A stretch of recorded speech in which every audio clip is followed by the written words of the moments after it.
Medication that can't be ingested through the gastrointestinal tract has to be injected intravenous, usually by a doctor, but in chronic diseases it can also be carried out by yourself.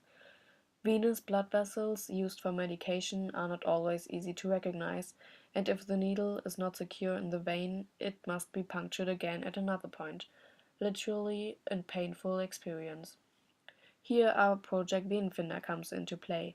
Using near-infrared illumination and image processing, we can make the veins more visible.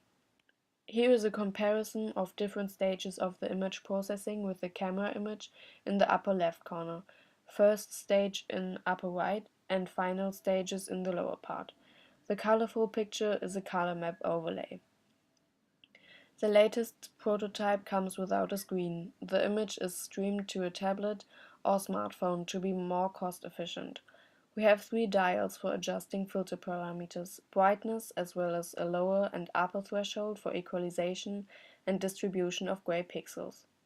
Veins look darker than the surrounding tissues due to absorption of near-infrared light. Additionally, we chose a wavelength where the skin color, the amount of melanin, does not play a huge role anymore, so our device can be used independently from skin color. You can see the enhancement as soon as the parameters are in the right range.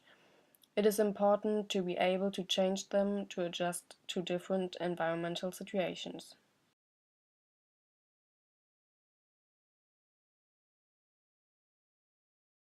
But how do you actually use this device if you have to puncture your vein for medication? Elias is giving you a short demonstration. The tube needle can be connected to the syringe later if you successfully puncture the vein. Otherwise, you would have to use a new needle for a different spot and you would lose about 0.7 milliliters of the medication. With hemophilia treatment being very expensive, this actually does make a difference.